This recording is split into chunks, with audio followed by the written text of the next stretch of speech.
Let's talk about diazepam, also known by its brand name Valium, a medication from the benzodiazepine family. Diazepam works by enhancing the effect of GABA, a calming chemical in the brain. This makes it effective for reducing anxiety, relaxing muscles, and controlling seizures. When is diazepam used? Acute anxiety or panic attacks, alcohol withdrawal symptoms, seizures or status epilepticus, severe muscle spasms, preoperative sedation.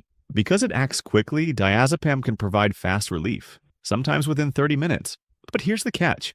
Diazepam is not for long-term use. Why? Because it's habit-forming. Over time, your body can become tolerant, meaning you need more to get the same effect, leading to dependence or withdrawal symptoms if stopped suddenly.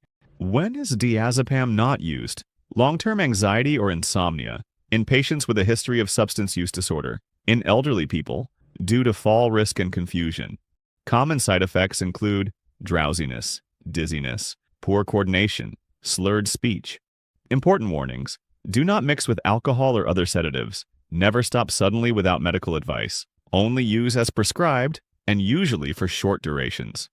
Diazepam can be very effective, but it must be used carefully and selectively. If you found this helpful, hit like and subscribe for more medical animations.